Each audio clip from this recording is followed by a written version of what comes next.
Welcome to the February 4th, 2020 episode of Reactive Consciousness, our in-depth podcast about what happened this week in our lives. I'm your host, vysethebold, and this is... Lotus Prince. And Dracologist. And today we... Whoa, sorry, a third person. Wait, Wait, this is told in the third person? Can we do that? I am a third-person shooter and a third-person platformer. Vise, Lotus, and Dracologist walk into a Skype chat.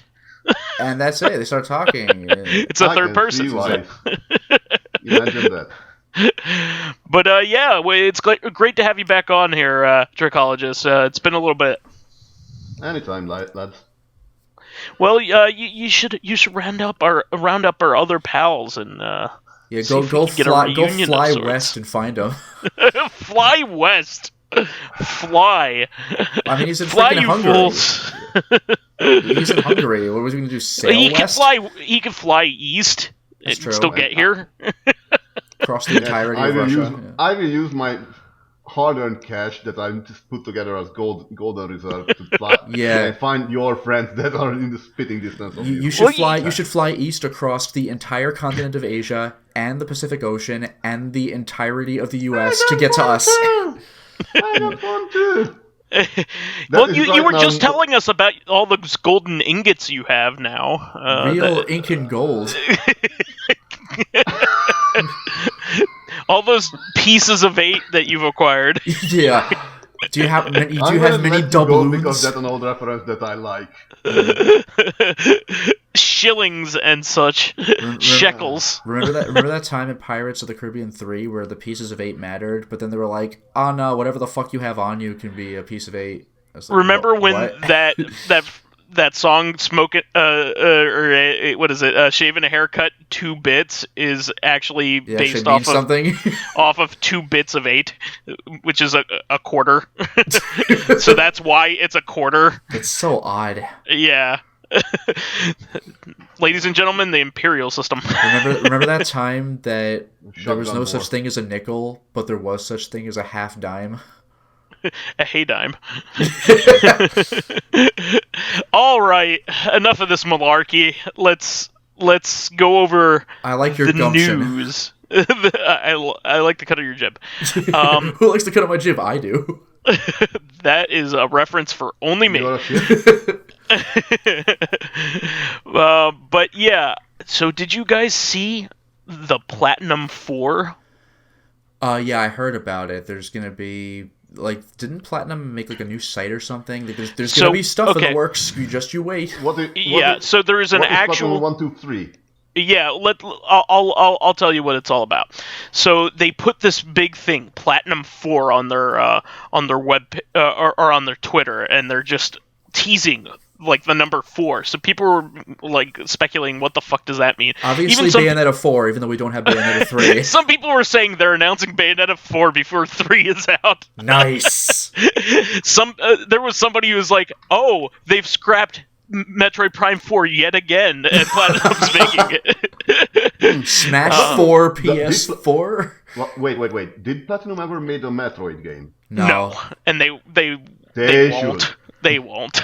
Yeah, Team Ninja made a Metroid game, so I could see Platinum do, but it's not happening. They would do fine. I mean, they're Platinum games; they're a good company, but but that would be better than Other M. A lot of things better than Other. Well, I mean, the sad thing is the gameplay in that game was legit too. Oh, sure. The game actually played really well. The story was just garbage. Yes. So Haley and G.I. Jane. So anyway, they bring you to a web page with 1, 2, 3, and 4 labeled, and 2, 3, and 4 have coming soon on it. But the number 1 is an announcement.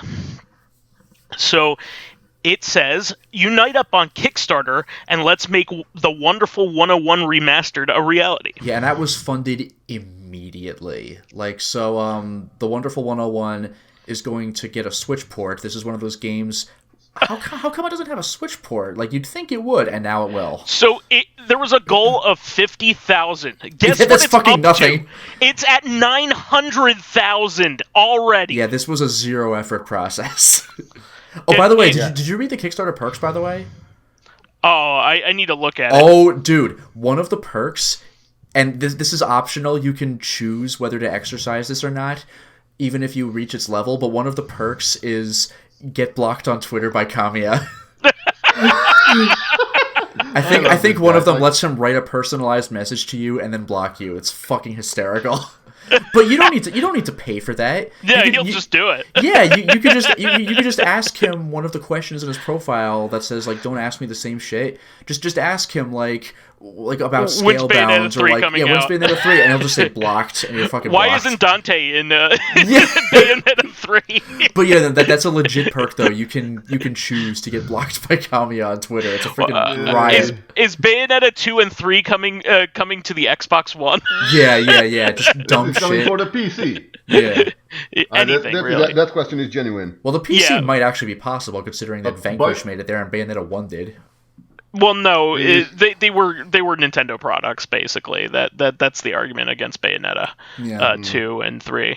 Fair enough. But I'll clarify here. I was exaggerating a little bit, but as of right now, as of this recording on Monday night, it's up to over 840,000, literally 840,000, and the goal was $50,010, and it started today, this afternoon. Oh, by the way, one thing is this is not going to be just a port, because I thought it was going to be. No, it's remastered. I mean, it says remastered, but apparently there's going to be stretch goal DLC as well. So this will. I'm sure they'll get it all. I'm sure it's already beat it. Yeah, because at first I was going to say I'll just keep the Wii U version, but this will be the definitive version now. So the stretch goals are Switch version, which is what everybody just wanted to begin with. Then Steam version was 250,000. We blew past that. Cool. So PC Wonderful 101. That's amazing. PS4 version is 500K. We already got to that. Also very cool. I guess I'll pick up that version. $1 million is Time Attack mode. And 1.5 million is Luca's First Mission, a brand new 2D side-scrolling adventure starring a young hero. I have no problem believing it'll make the 1.5 million. Considering it made 840 in a day, going less than half of that more should not be too much trouble. Yeah, and some of the rewards, I'm just gonna throw this out here. Physical versions of the game, of course. A special Kickstarter backer cover of the game. Yeah, a keychain, stickers. What do you expect? Identification card. That's pretty cool. Of one of the characters. Okay. Pendant, T-shirts, just cool stuff. I just want the game case. That's physical comic. That's pretty cool. Comic? Okay, that is pretty cool.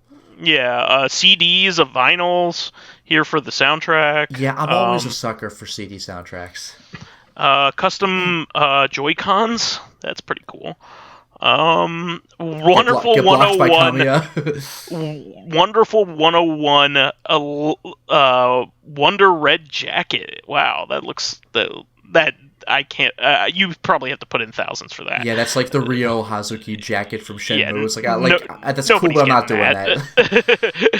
It's cool that it exists. It would be really cool if I could get a red leather jacket with a pill on the back of it from Akira, but that's not happening. Yeah, or the James Sunderland's jacket, which does exist, but no. Yeah, that's just the brown jacket, isn't it? So no, it's the green. It's I guess it's more like the shirt. Yeah. So, silver lining is that was a pretty cool announcement. And it blew past its goal immediately, not even close. So, I am super excited. I mean, it's one of the Wii U refugees that's the very few that's left over. Yeah, and you mentioned this very recently. How could this not get ported? Well, there you go. They said that, and this is a big deal as well, because there are plenty of people that are Platinum fans that did not have a Wii U, and probably for good reason. I mean, the more and more I look back on it, it's just I'd be very happy to never play the Wii U ever again. At this point, the reason to have the Wii U is for obscure stuff. The Switch library, but a quarter of the price. or like just easy HD upscaling Wii.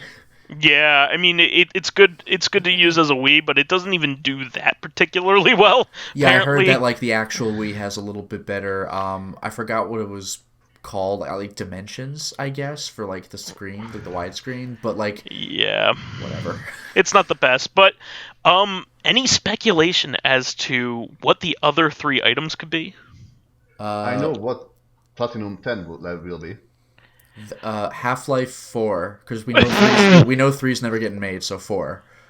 Well, there are. I have at least one guess. So maybe a Mad. Some people put Mad World or Anarchy Reigns as projects that they could possibly be working on. Mad or World maybe would be interesting to bring up. Anarchy Reigns was very repetitive. I wouldn't buy it ever again. Let's just put it that way. If you play any one level of Anarchy Reigns, you'd be like, this is the coolest shit. And then you realize You're playing that over and over rest again. of the game is like that. Yeah, It's like an arcade game. It's more like Mortal Kombat only with multiple dimensions. Kind of, yeah. Like if you play some of the multiplayer stuff where you're fighting each other and the level monster's running in. Oh shit! Like that's pretty cool. But like, isn't it that's as far as it goes. Like VR Troopers a little bit? Yeah, actually. Yeah. No, it's very similar. Oh, by the way, Bayonetta was a DLC character in that game, which is kind of funny. Yeah, I would actually rather have a Mad World port, which I would be very happy with. Yeah, Mad World is cool as hell. Oh, by the way, you know one funny thing about. Oh, by the way, actually, Dracologist, I never remember the European name of the game because we call it Anarchy Reigns. What do you call it? Anarchy Reigns.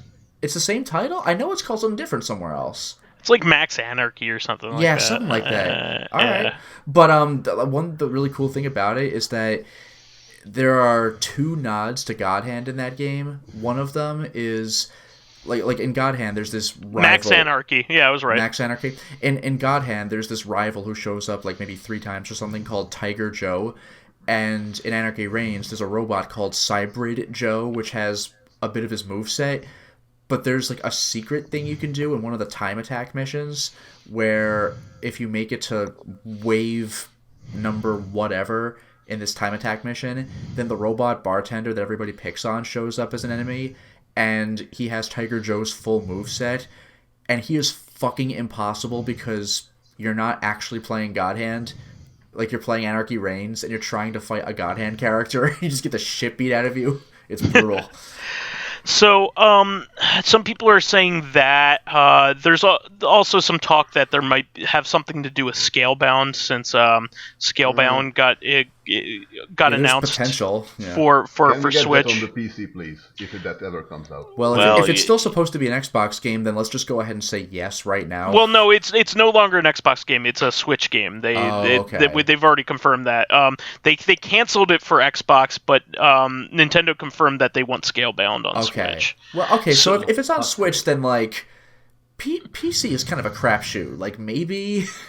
Yeah, we'll see. Please, because that sounds like something up my alley. Dragon Riding and Devil May Cry. Oh yeah, no, Scalebound looks really cool. I was very disappointed when that originally got just a little bit of canceled. Just wanted to say that like I played games like Dragon Order of Flame. Yeah. And like I was thinking like the Dragon Riding would be cool if the on foot mechanics on foot combat would be more better.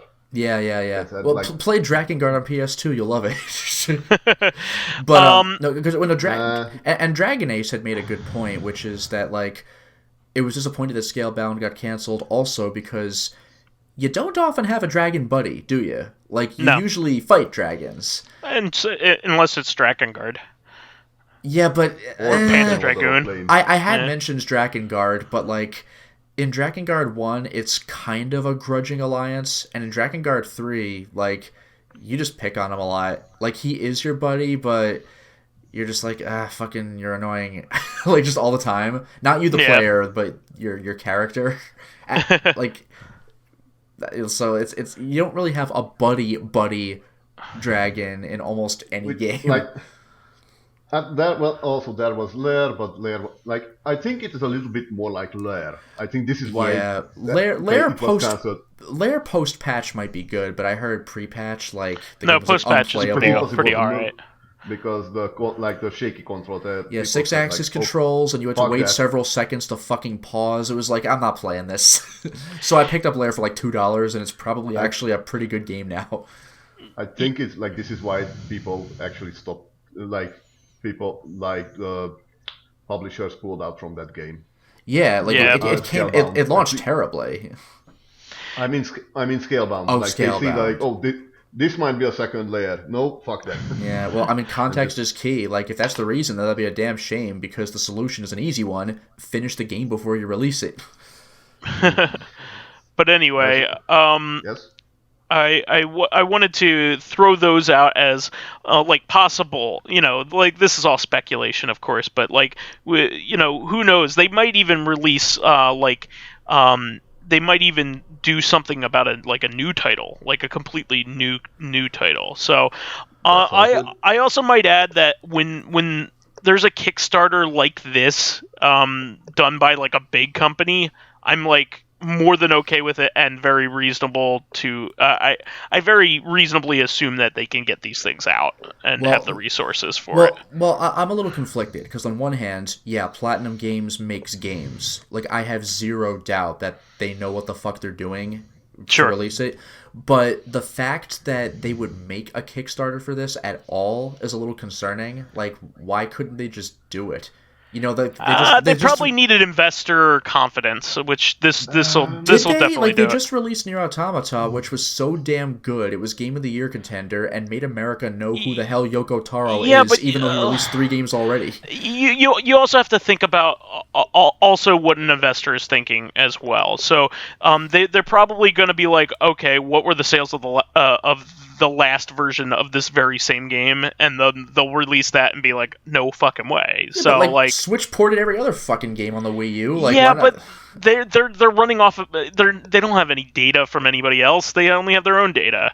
I guess, but I mean, like, Switch has ported almost every single game. Oh, which one hasn't been ported? Oh, the one by the Golden Company? Like, what's the catch, Well, they did just release Astral Chain to great acclaim and great sales. Yeah, so it's like, so what, like, Platinum Games can't round up $50,000? It's not 50,000. You're forgetting. It's investor confidence. Kickstarters are not for actually funding the game. That is a common misconception. Kickstarter is to garner interest from fans in order to make a case to investors to invest additional money from actual investors on the back end. Like, when you Kickstarter a game, like, those games aren't just funded by that Kickstarter campaign. They're also funded by, banks, people that are investing for shares of the company or shares of the game. This is a thing that happens backstage that you're not taking account of. So this just shows them what the confidence should be for an investor. I mean, they broke their goal like many times over already in one day. So I have no problem believing that investors will be confident in this title. So especially on the Switch. That's fair too, but like, even then, how much investor help do they need that they're not making a new game? Like, this is a port with some additional content. It might be more than you realize, because they have to. Wonderful 101 has to be reworked because it was a stylus game. Yeah. It was a stylus game on the Wii U. So it needs to be made in a way that you could play it in in docked mode, I'm sure. Because there's only one game that I know of that doesn't work well in docked mode, and it's severed. I think severed by the makers of Guacamelee. Well, Severed is on the Vita. Severed is fantastic. And it's also on the Switch. Oh, I forgot about that. Well, I was going to say the other one. It does work, but not really. World Ends With You. Yeah. No, completely right. But they probably a company like Platinum probably wants to do it right and come up with all new controls. So, anyway, we should move on from that. There is another Wii U to Switch rumor. Well, that one was confirmed, so I'm not. That's not a rumor, but Devil's Third. Devil's Turd. But yeah, so there is a strong rumor going around about Super Mario 3D World coming to Switch, which is the last probably huge big game that is still left on the Wii U. Yeah, that's one of those that's another one of those games. How has this not been ported? So, I knew that this game was going to be coming to the Switch eventually. Well, but this was gamepad heavy, though. It was, but this is too good of a game to remain on the Wii U. And it's too high budget of a game. It's too successful. It's one of the most successful games on the Wii U. I definitely think it's coming. But listen to this rumor. So this got leaked by Sabby, the leaker who gets a lot of Nintendo leaks right. Very reliable. So after he's teasing that there is, or he or she is teasing that there is a Mario Kart 9 in the works for holiday season of 2020, which isn't too hard to believe, considering Mario Kart 8 Deluxe is the #1 selling game on the system, of a system that sells games really well to begin with. Yeah, and it itself is a Wii U port. It's not actually a new game. So a new made for the Switch Mario Kart game would be just amazing. Yeah. So Sabby dropped. This is from NintendoSoup.com. Sabby dropped a hint that alluded to Super Mario 3D World's arrival on Nintendo Switch. In reply to somebody who asked, "Is 3D Land and Pikmin 3 coming to the Switch?" Sabby said, "The whole world is better than a bit of land." So, they're kind of hinting at that Super Mario World is coming to Mario 3D World is coming to Switch. What's that? It's Borderland. Borderlands. Boringland. But there are also some people that kind of took that to mean as well that maybe they're doing a combo game, and that's probably why it's been taking so long. So maybe it may even include levels from Super Mario Land, 3D Land, and 3D World, which would be really neat. Would that be the first case of a land game coming to a home console instead of being locked to a handheld console? I think so. Yeah, I think. Other Wario Land, think of Shake Mario It. And Donkey Kong. Wario Land, Shake It. Hello. Is that no? But that's a unique game to Switch to. Oh, that's the Wii. To the Wii, yeah. Okay, I forgot about that one actually. Yeah, but no, I don't think there has ever been one ported. Let's say. So this is pretty exciting news. I mean, it's not news; it's a rumor, but I believe it 100%. I mean, like we've been saying in the past, we talked about the Wii U clearing out its coffers. I mean, there's Xenoblade Chronicles X. The 2 Zelda HD remakes, Wind Waker and Twilight Princess, that are still stuck there, which I don't believe will be staying there because they're Zelda. My main priority is Fatal Frame 5. Fatal Frame 5, and the Wii U was made to be a Fatal Frame music platform. It really was. That's true. It really but you was. could do that with the Switch. You could move it all around. Come on. Yeah, and not only that, but even on the Wii U, you did not have to use the pad for the camera work, so you wouldn't have to do that either if you didn't want to. But you could still use the the Wii Pad as the map, which was really great for someone like me. I had the map open at all times, and it didn't have to distract anyone who was watching me play. Great. And that's basically it. I mean, there's Color Splash, Paper Mario Color Splash. That's Pikmin 3. Not much else. So, yeah. I mean, the rest is just like small stuff. Like even then they got almost all the big ones. So this would be the biggest game still left on there. Even Toad, Captain Toad, made the transition already. So I think this is a reasonable rumor. So keep an eye out on it. Moving on, the Phantasy Star Online 2 closed beta is now preloading to Xbox One systems. I thought that it's just so odd to say that. Yeah. This is another one of those games. Goddamn, I never thought we would ever get it. At this point, I'm just tired of hearing that it's gonna come. Like, fucking do it already. Well, I mean, it's downloading. I mean, yeah. This is it. Really cool stuff. I probably won't be playing this, but I'm very happy for the people that are involved, that are finally getting this. So it's really neat. Moving on, I mentioned this a little while ago, but Bubble Bobble for Friends, which is a new Bubble Bobble game coming out.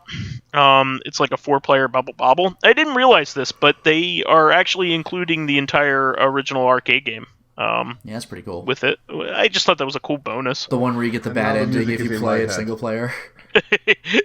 I mean, who has the patience to play through all of Bubble Bobble? I do not. You might. What did you say? Saying that the theme music is already in my head.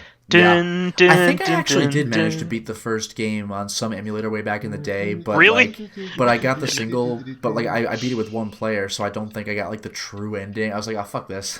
Well, not only that, but you also have to like get the bonus letters to get into like the bonus layer and beat that too. Yeah, I think there was like a boss you have to shoot projectiles at the very end. Yeah, super drunk. You have to shock him, I think. Yeah, that's exactly. Yeah. Yes, it was the lightning things. Yes. Yeah.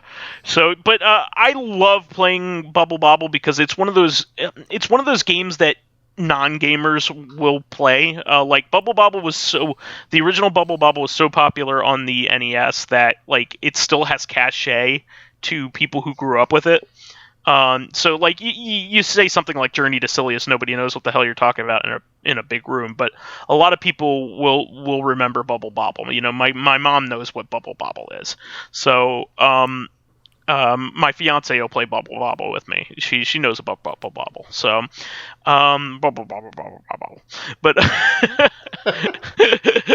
But I'm excited about this, and I'm always excited when like Square Enix approves a Taito project, because you know it's happening more often lately with all the collections that they're doing. So I'm pretty happy about it. So that's pretty cool. I can't wait for the Bubble Bobble campaign in Final Fantasy XIV and see how that ties into the universe. I mean, I wouldn't put it past them. Kill Super Drunk. Do it. And here's along with the rumors here. So Sakurai, when he talks, it's usually very he chooses his words very carefully.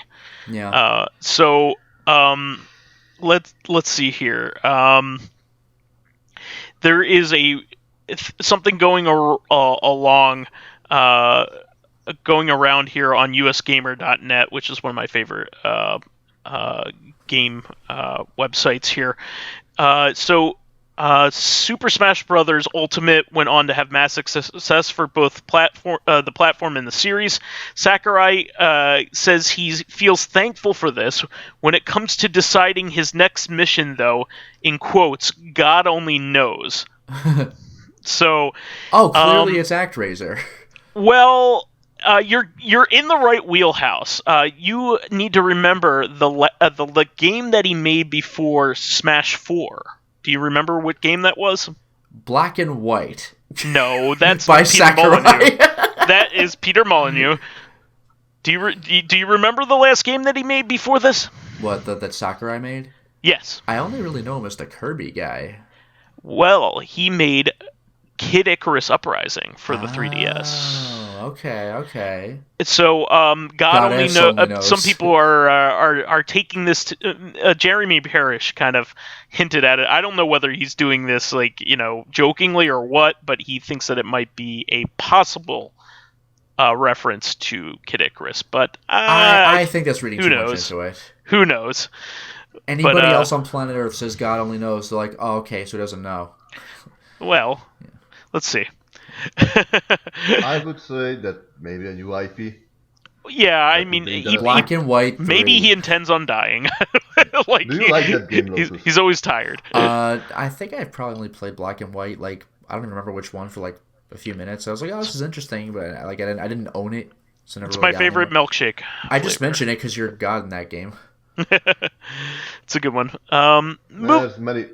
Molyneux tried to recapture that game many times and failed. Yeah. All right, moving on. Mary Elizabeth Winstead, according to IGN, stated that she would love to make a sequel to Scott Pilgrim vs. the World. So that's pretty cool. She played Ramona in the. I don't know if any need for that. I'm sorry. What's that? Is there any need for that? Wasn't that no? It's a complete story. Well, no, but speaking of which, though, like, I don't know if you'd want to do a sequel for that, or if you'd want to do like a Full Metal Alchemist Brotherhood. Like, do you know what I'm talking about? Like a different telling of it, well, or no, one that's more accurate to the comic? Yeah, the one that's more accurate to the comic. Because remember that the movie was made before the comic was finished, so they invented the end. So, like... No, they didn't. It was... Brian Lee O'Malley gave notes on He on did, the but that ending. wasn't how the comic ended. Yeah, it is.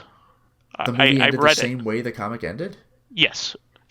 What they ended up doing was they filmed two endings that they thought... That's what it was. Okay. They thought it may go, and they did a deleted scene for the other ending, Yeah. the knives ending. So I think they did that in order to curb kind of like what they did with like Empire Strikes Back.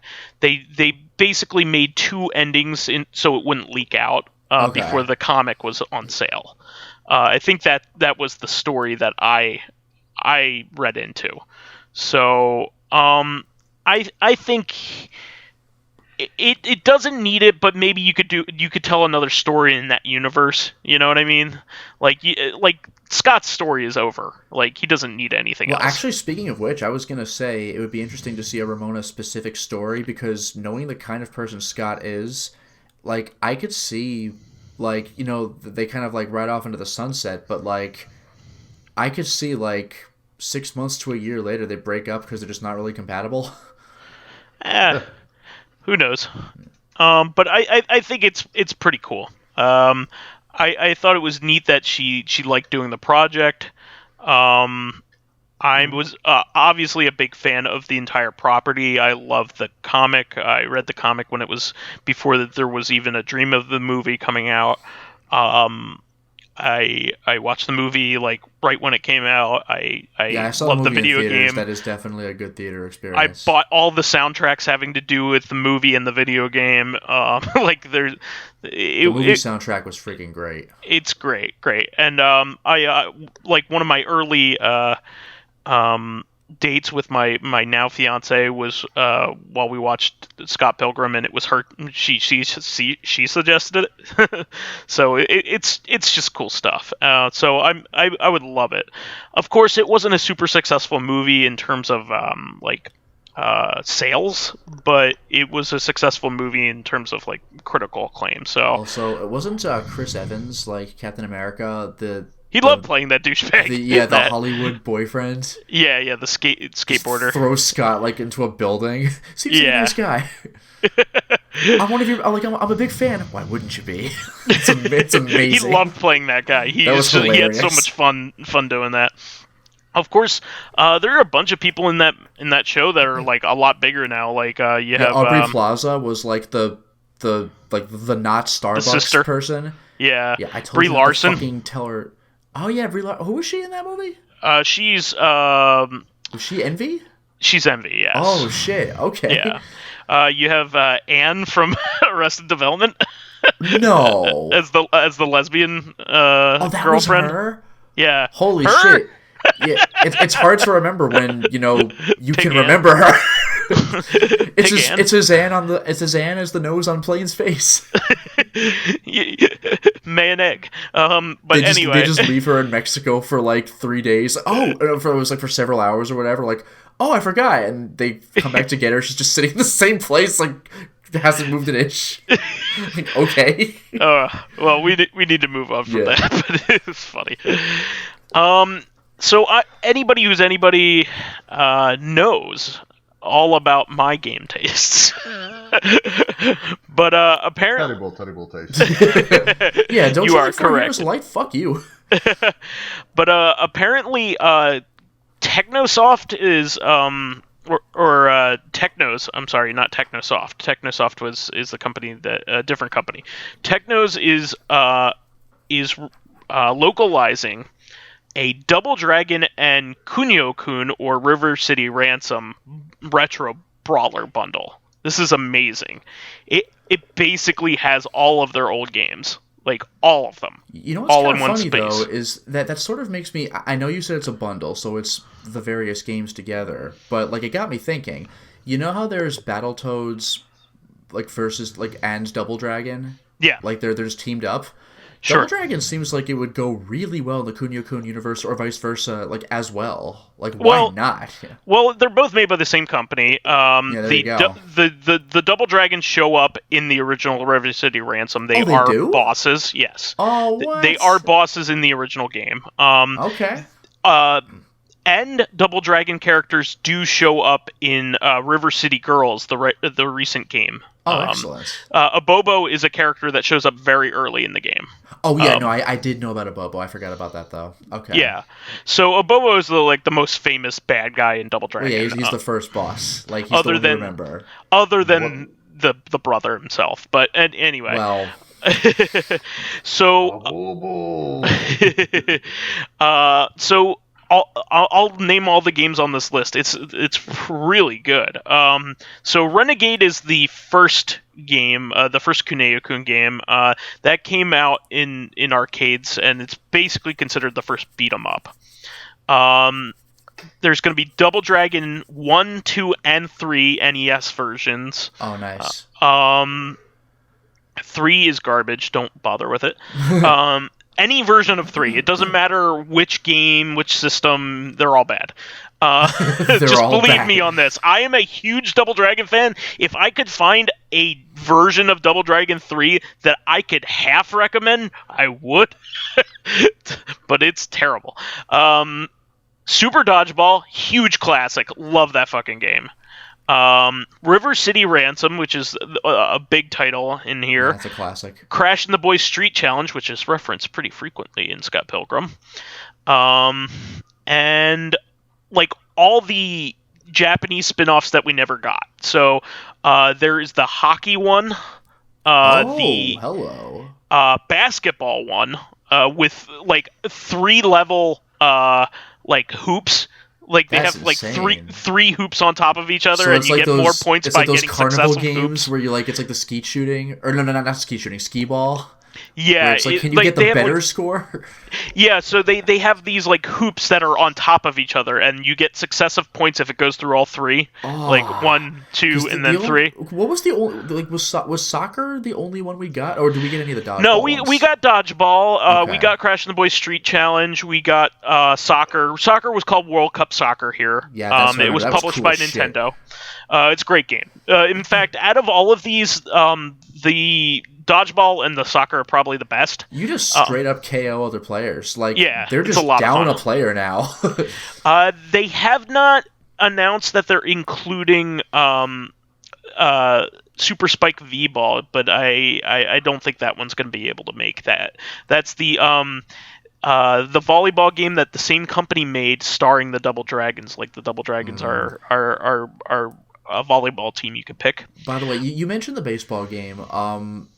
Is that like just the Nintendo one? No, basketball. not baseball. But didn't you mention? Oh no, sorry, you said hockey, not baseball. Because I was There's a hockey game. I was gonna say we got like one of the baseball games, but it wasn't called Kunio-kun. It was on like PS2, and nobody knew what it was. No. There is only one Kunio-kun baseball game, and it was on Super Famicom. You're probably thinking of the Konami Power Pro series, which kind of looks similar. Yeah, because they did have that kind of look about them, the cartoony look. Yes. And, like, it's just like, what is this? Is this a baseball game for kids or what? Yeah, you're thinking of the Power Pro series. Look it up. It'll have squat little guys that kind of look almost like the Kunio-kun or River City guys. Well, this is not my episode. Damn. I know my shit when it comes to this stuff. And then it has a whole bunch of the River City spin-offs. Like, there's a Feudal Japan one. You know how, like, Yakuza has like a feudal spin-off. What if you just wielded a katana all the time? Like, oh! Yeah, so there is a feudal spin-off of Kunio-kun way before that ever happened. That's so good. But yeah, my favorite ones are the soccer, and the hockey and the baseball ones. Those are all really good. Wait, is the feudal and dodgeball one? Is the feudal one like? It's a River City Ransom. It's River City Ransom. So it's River City Ransom, but feudal Japan. So when you knock over guys, instead of dropping like silver or gold coins, they drop those like big coins with like the holes in them? Yes. Like no. They're like the Meowth coins, like the. Oh, okay, still good. Yeah. Still good. All Chinese coin. Yeah. The old style. Okay, still works. That's good. Yeah, kind of like the Goemon coins, Yeah, very nice. Okay. Bringing Goemon into this, but but yeah, so damn good. Yeah, it's really cool. I don't know whether they're gonna go through the effort to translate the Japanese only ones. I hope they will. I don't see why they wouldn't, but there are a lot of games here, so who knows? There are more games that I didn't even mention. Like some of them are like it's a bunch of the spin-off games. Like some of them are kind of like mini game. Like there's also obstacle course games, right? Like the 3DS one. None of those are in this. No, none of those are in this. Okay. These are strictly NES, Famicom, and I think there is a single Super Famicom game. Okay. So yeah, that's all I could see. So at the moment, and it looks great though. I mean, hopefully they'll be fully translated. They don't need to translate River City Ransom, thankfully, so that's good. Technos has been good about releasing a lot of these titles, so it's good. I mean, Double Dragon 1 and 2 are on the Switch already. The NES versions are on the Switch already through the NES app. So like Technos has been pretty good about licensing them out, so that's pretty cool. So I was just pretty excited about that. Anyway, moving on, we also have GameStop trying out Net Cafe kind of stuff to try to like improve their market share. Yeah, honestly, good for them because like they're trying they need to try something out. Yeah, and turning half of their store into like the Think Geek section is like, meh. Well, this is pretty neat. I mean, that what they're doing is they're setting up LAN systems, and also they're kind of putting like a lounge in there, so you could sit down at a couch and play games with your friends.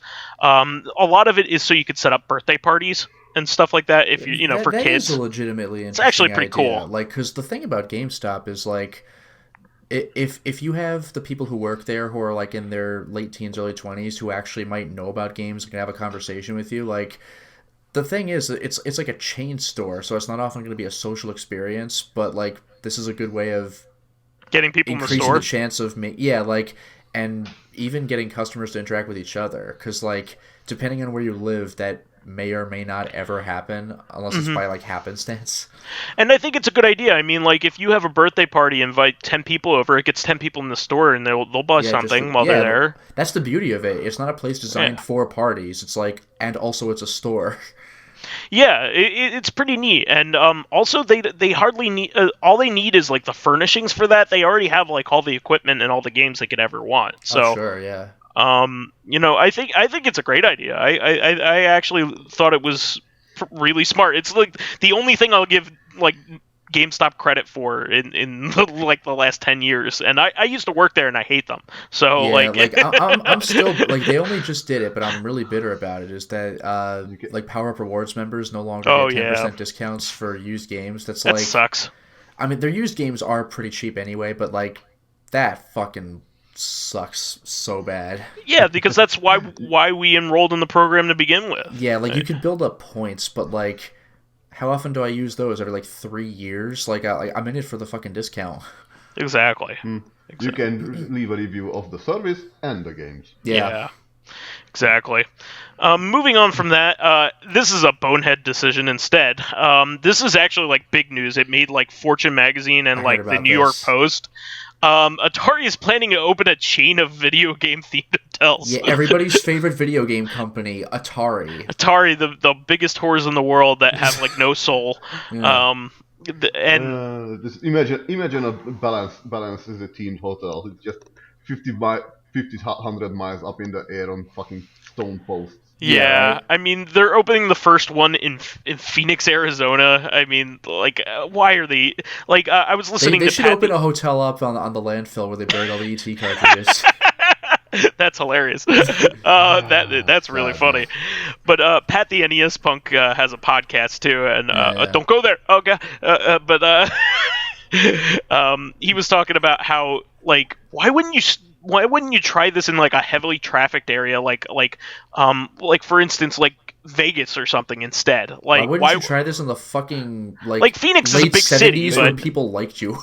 Why they couldn't because they wouldn't everyone with any reason wouldn't let them. Yeah, yeah. This is ridiculous. Probably like, yeah, all right. but also, trust me, in a year, this will become like this travel. What do you call it?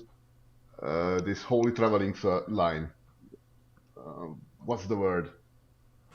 What was it? Would you say a holy traveling line?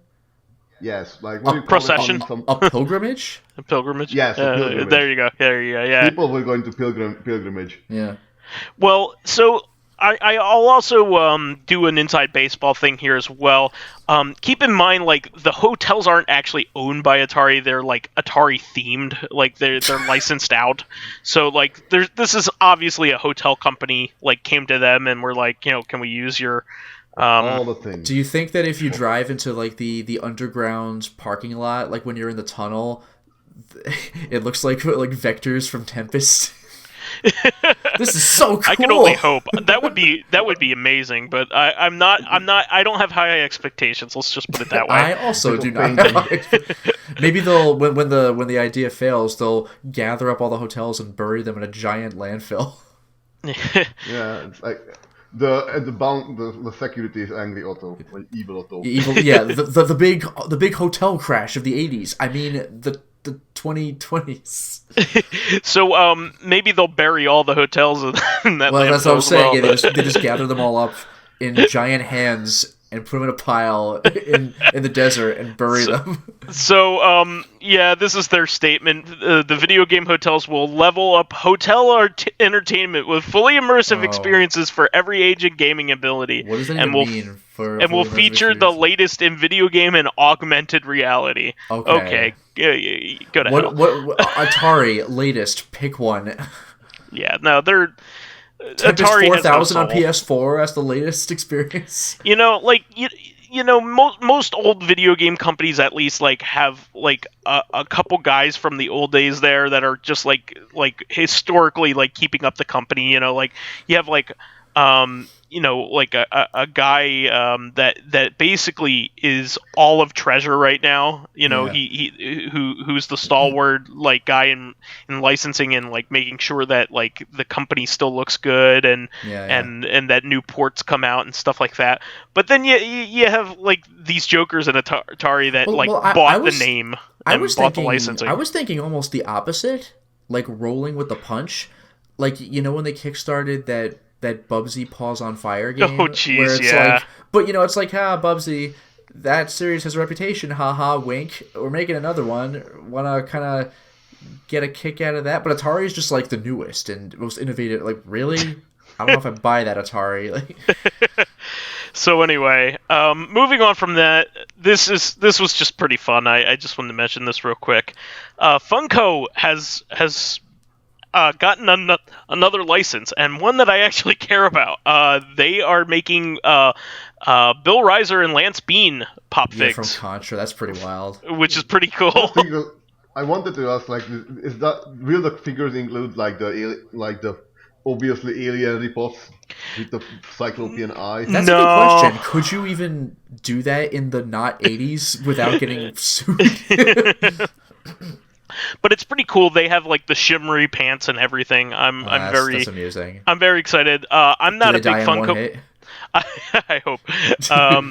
I am not a huge Funko Pop guy, but like every once in a while I see something I really like, and Well, that's the thing. Like, Yeah. even if you don't like Funko, there is no limit to what they'll make Funkos of. So like, you're gonna like something. Like they Yeah. made fucking Kiss. It's not even just video game stuff. It's just like whatever, just whatever it's gonna be. Like, Think of something. There's a Funko of it. I have one on my desk right now that's just Jeff Goldblum. Like Yeah. it's just Jeff Just, Goldblum. just a real person. Just Jeff Goldblum. Got it. I love it. honestly wanted to have Funko Pop make the Primarch Vulcan, because that would be fucking adorable. Which one?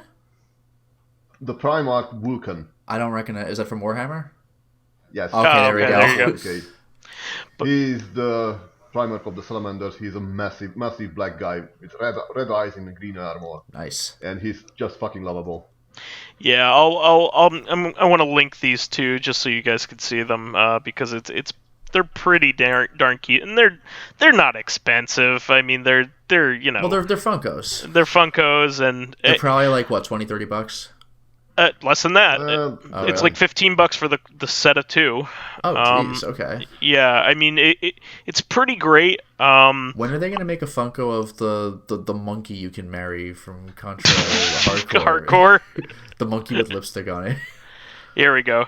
So yeah, Bill even comes with a there we stogie in go. his mouth. That's kind of funny.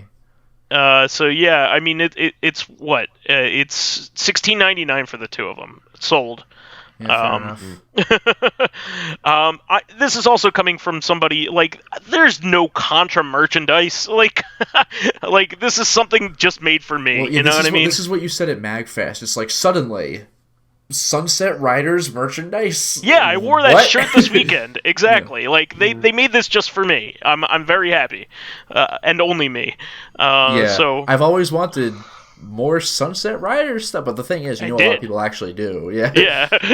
Well, there is very like what are the characters in Who's the Contra? The two main main characters and the monsters. Yep. And the iconic monsters are kind of disgusting.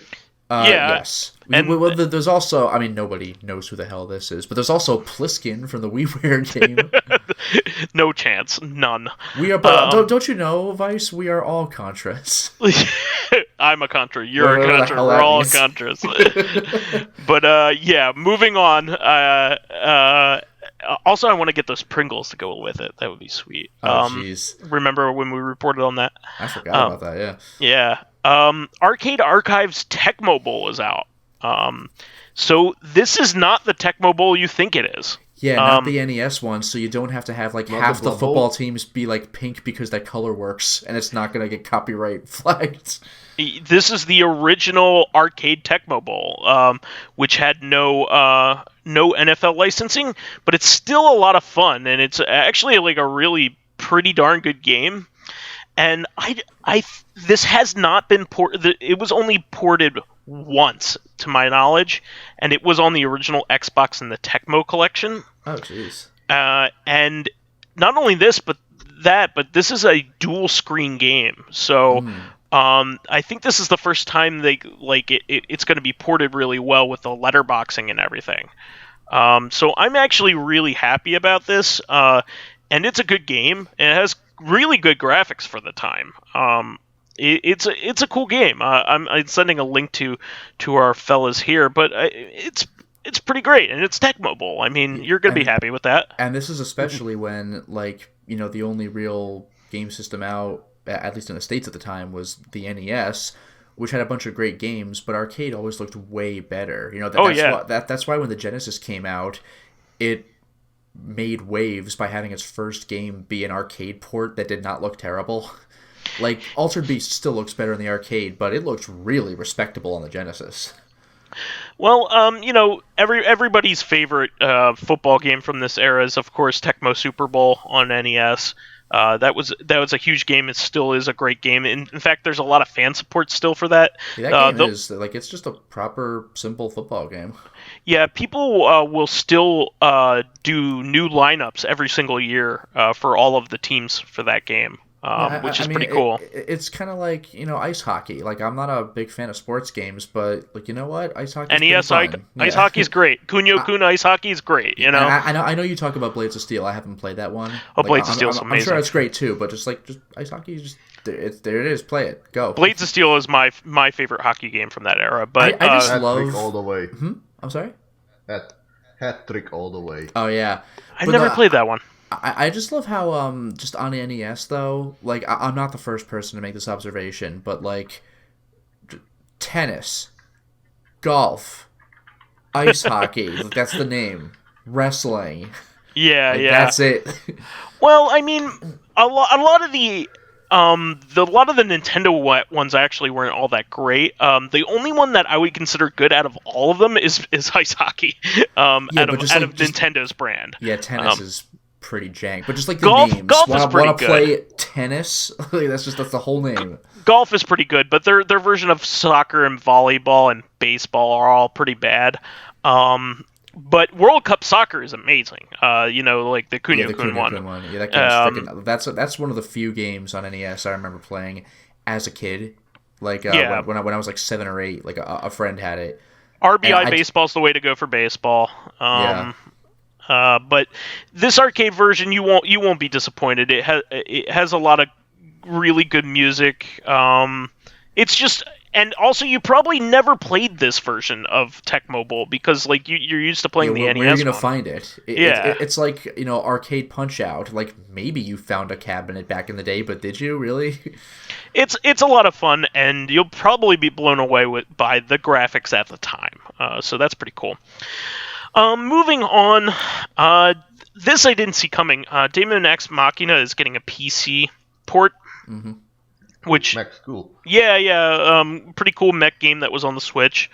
There's a Steam product listing for it, so that's pretty cool. I mean, I'm not sure of people's opinion about this game. I don't hear very much about it, but I mean, it was a game that we talked about extensively, like because of the Nintendo Directs and all that. So I figured I'd give it a shout out. Moving on, Sisters Royale came out, which is a shmup game that I had been talking about for a little bit. It's by the Raiden guys and the Caladrius Blaze guys. From what I've heard from people who've played it, it's all right. Kind of short. Yeah. I've seen some of the dialogue, the translation. It's like, what? Cringy. but also just like, what? There's a part, like, I saw someone screen capped it where it said, like, it was describing someone as having tarty, Tarty legs, and it's like, what the fuck are you talking about? So, I think this is this is probably a janky localization because I think it is like a castle shaking. And I'm okay with that. I'm very much okay with a Cheesecake Bad localization for something like this. Yeah. And I might also add that I don't like it when shmups come out for like really expensive amount of money because like I don't think anybody will ever buy it but me. Not to mention that like we're not in the arcade era anymore. They're designed to be like not. Well, I mean, like they can still be quarter munchers as far as difficulty is concerned, but really, you just want to beat the damn thing. And if you turn on infinite credits or whatever, which a lot of games have options for now, if they're like ports or something, then really, if assuming you're just a god level player, the game is supposed to be like, I don't know, doesn't like have much content, 30 minutes, because you're not supposed to hog the arcade machine all damn day. So like, how expensive is this really supposed to be? So there was a Natsuke Chronicle, for instance, which just came out on Xbox One by Cute, the company that made Escatos, which is a great game. they released their game at $40, and I think that's a mistake. 40's too much. For a shooter, yeah. Unless it's like, unless it has to have a length for it. Well, yeah, exactly. Like, unless it's designed. Oh, I know that this is only going to be played at home and not in the arcade. I have this long, epic length shooter. Like, that's one thing. You know how like arcade beat 'em ups, like Golden Axe. Yeah. How long are they? Like 30 minutes. But then you buy Castle Crashers, never meant to be an arcade game. It's just a long ass brawl because you're playing it at home. It's for you at home, so they made it longer as a result. But $40 for like an arcade length shooter, that is a lot. Also, like, we now have actually hardware to really make long games. That's true. Yeah, so what I was going to say is there is only one game that I advocated for a full price for that was a shmup in recent times, and it was Darius, the Darius game. Oh, yeah. And that was because of the sheer amount of content. There is so much content in that game, it could be the only game you play. Like, seriously. Darius Chronicle Survivors, Darius Burst Chronicle Survivors has tons of levels. Like, tons upon tons. And it is the very definition of a AAA title. Like, I also like the style. So well, I also really like the style of, I think it was G Darius, where the game is short, but there's a million branching paths, so it's a different game each time, so you have reason to come back. It's like, this is a stupid example, even though it's actually very appropriate, but like Shadow the Hedgehog, I mean, as much of a meme as that game is, you could beat the level in 3 different ways and go into an insane number of branching paths throughout, so there's reason to replay it, assuming you actually like the game. But with Darius, with G Darius, that worked very well. But what I was going to say is, so for all of that talk, I think generally the most you could charge for like a really well-made shmup these days is probably $30, and that's for like a top-notch one, right? Unless it's as ridiculous as Darius. So Sisters Royale on launch day was like $13 and change. Why not? Exactly. And with a janky translation, I am more than happy to pay that. I will enjoy honestly, it. Like, if it's supposed to be a cheap, like, it's a shooter kind of game, then like the janky translation is like actually kind a bonus. Of a perk. Yeah. It's a bonus. So I just wanted to kind of throw that out. I was just like, I wonder if I'll buy this game this week, and then I saw the price. I was like, okay, I'll buy 2. But yeah. Moving on. Did you see that Josuke Joestar is getting his own Nendoroid? Yeah, that's kind of amusing. Yeah. What is it? Some pink. Oh, his pink fists is one of the like little standees that you can get for him. His stand, his Crazy Muda Diamond, is pink and blue grayish, so that's probably where the pink comes from. Yeah. What's a Nendoroid, by the way? They're like super deformed, like really well detailed. Yeah, like, I mean, this is gonna sound a little they're like Japanese Funko Pops, but a lot nicer. Yeah, that's what I was gonna say. This is gonna sound a little unfair, but what if Funko Pops were like more detailed and high quality? Because with Funkos, all the faces intentionally look the same. Yeah, they're these cute little figures. With Nendoroids, there's more specificity to the figures, and they come with little. They're almost like, regular figures that you could replace the hands or the head sometimes. They're a lot more detailed, but they're also like $60 to $80. You don't just have a million of them. And you could do different facial expressions and stuff with them too. Yeah, exactly. They're like highly customizable, like premium Funkos almost. Yeah, but I just thought I'd throw that in there since you're such a big JoJo fan. I like me some JoJo. I was actually considering making a joke about like, and the good news is if he breaks, he can restore himself. But like, no, it's a stipulation. No, he's just broken. It's a stipulation of his power that he cannot fix himself. Oh well. And another one, we've talked about this game before. World of Horror is getting early access on Steam this month. I figured I'd throw this out. This is the pixelated game that, it's a point-and-click adventure game that looks like the old school, cross between old school Mac Venture games, meaning Uninvited and Shadow. Oh, sure, yeah, Shadow Gate. Shadowgate, but mixed with Junji Ito, which is Yeah, pretty fuck awesome. that. Yeah, black and I've white. seen it. It's really neat. It's delight. It's a delight. Yeah, so I just wanted to throw that out there. It probably won't be expensive either, so I'll throw that out there too. Also, Rolling Gunner, one of the best Dojin games in recent memory, is getting DLC, and the PC version, you can buy the DLC from the creator for around $15. It's 1,500 yen, and he'll send you all the physical perks that go with the DLC. Oh, that's cool. He'll straight up do international shipping and everything. He's a really cool dude. So I'm excited for that. I think the DLC is also coming to the Switch version. I recommend just getting the Switch version because it's in English. The PC version is not. So just get the Switch version. You won't have to buy this stuff, but it's still really cool to have a Dojin game that's successful enough to have its extra content and stuff like that. I'm very happy about this. Just some other things here. There's a new Sega Saturn ODE called Fenrir, and that's shipping. That's similar to the Rhea that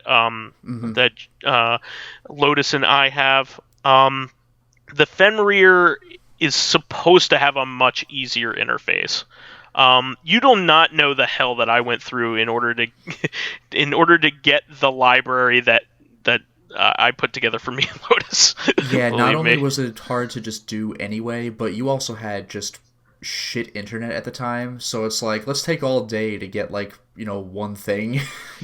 It also didn't have an official file system. You needed to download a fan-made menu system and all this other crap. Oh yeah. If you buy a Rhea and just use it right now, then if you want to start, I don't know, the fourth game in your library, let's say, just have to press the button. Yeah, you turn on the Saturn, game number 1 launches, you press the disc change button, game number 2 launches. It's just if you're one of those people who tries putting an entire library on, yeah, it's unreasonable. The biggest problem is that all of the dumps of Saturn games that you can find are in ISO file versions, and it doesn't support ISOs. So I don't know if you remember this. I don't think I do. No. I literally downloaded the ISO.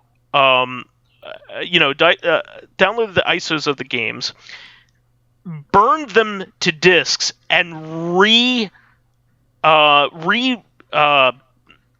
copied them to the correct format. I remember that you had burned them to discs. I did not know every single game that's in our library. Every single game, over 100 games. Yeah, not. Oh my god. Yeah, no, it's terrible. So a new one's coming out, and it doesn't suck like that. So that's cool. I probably won't be getting it because I'm exhausted in making that library still. Not to mention with the setup that you ended up making. Yeah, we're good. But if you don't want to go through that misery, then this is for you. I mean, I do want to add. Was it the new game that just got a fan translation? But I might have to break out the old burned CDs for that. But we'll get there. I also wanted to mention, because this was kind of a cool thing. They already fan translated that new Cooly Skunk for SNES. I mean, this doesn't exactly sound like Final Fantasy. I'm sure there wasn't that much text in but it was the game. Goddamn quick. Yeah. And also Nintendo has no plans for a new model of Switch in 2020. I guess that.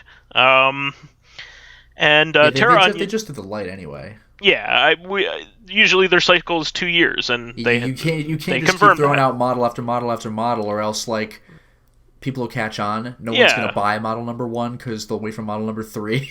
Exactly. Wasn't that the case? I don't remember what product this was. I forgot. I don't even, like, it was not a video game thing. I forgot if it was like a camera or a computer or a calculator. Like, I forgot what it was. But, like, maybe it even was a video game thing? I don't remember. But, like, someone released a model of a thing, and everybody was like, oh, wow, cool. And the guy was like, oh, yeah, oh, man, like, wait till you see the next model. And so everyone fucking did. And the guy, like, made no money on model number 1 because no one bought it because they listened to him. Oh, boy. Well, those are all the major ones that I wanted to go over. I mean, we're getting pressed for time here. Yeah. But did you guys have any last-minute things that you wanted to go over? Mr. Peanut pulled a Groot from Guardians of the Galaxy, and he Sure died, did. but then came back as a baby because that's what I needed. Why anyone cares? That's the whole thing. Like, it's weird to say Mr. Peanut died, and like literally the character, like, he died. It's weird as a headline, but like, what the fuck do I care? Oh no! Oh, he's back. Whew. That day and Still a half has his period when he was monocle. gone. Like, just like fuck off. I mean, it got you to talk about it. You wouldn't be talking It about did. planners anything unless this happened, which is what they wanted. I know. You played right. They played you like a They played fiddle. it like a damn fiddle. They played you like a fiddle, Lotus. Can love bloom on the can love legume on the battlefield? Oh, this town needs an enema. Whew. Okay, well, how about you, Dracologist? Any last minute snack items that you'd like to talk about? Any legumes, choice legumes? I became a master of pottery. Ooh, Really? that's not snack related, so I don't Yes, care. that is that is an excellent little pottery game on Steam. So Nice. What's it called? Master of Pottery. Ooh. Oh, that's straight up. Oh, by the way, you know, I even though I don't follow this at all, it probably is kind of the elephant in the room for this week's recon. But the Super Bowl happened and the Chiefs won, and like they pulled like a clutch win at the end too. So there you go. We did it. We talked about it. Kansas City from Kansas? Yeah, from Kansas. Because where else would Kansas City be? Come on. I mean, like, Dracologist would not necessarily know this, but like, if you're the president, then like, you should fucking know this. It's Missouri, guys. I know it's stupid, but it's still in Missouri. I mean, anybody who didn't know that would assume. It's like the people who think that New Mexico is in Mexico. It's like, is New Jersey in Jersey in fucking Europe? No, it isn't. Get the hell out of here. We do have Jersey City, though. Which is also in New Jersey. Yes. But anyway, Master of Pottery. Jeez, what do you even do in this? I have a guess. You make pottery. Imagine the shock. Do you get a kiln? Yes. Does Link come in and fuck up your shit? I wish, So- because that would mean I have to actually make pottery for some things. So you call The game is a little bit on the easy side. Like, this is the type of game where there Wow, is the no- reviews are overwhelmingly positive. Jesus, who's into this? It's realistic pot making. So Dracologist is making a kiln at this game? No, but I make the pottery.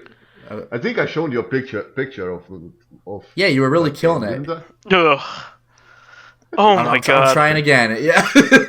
But I? yeah, Really kill in a game. Hey. does it come with like a digital Patrick Swayze?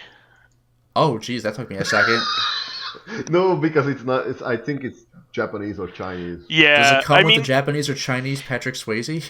you know what this this reminds me of? The graphic style is very similar to The Room. Oh, The Room, the game? Yeah, like yeah. The Room Tribute or whatever it's called? No, The Room, like Room VR, the the puzzle box intentional- game. Okay. Yeah. It's very simple. It's a very relaxed. People like, love this laid game. back type of Yeah, Jesus. Wow. Well, I mean, Things I didn't know. Well, I can see it being one of those like, just like get into a headspace. Like there's that one game, House Flipper, that can be cathartic. Just like fixing a house, making it look good. You know, this is a problem. Let's replace it with something better. I get it. It reminds me of like the 3D models are very maybe it's like in the same engine, but like Board Game Simulator. Have you ever seen those? Like it just has like the similar lighting and stuff. But yeah, Board Game Simulator. You can flip the table in that.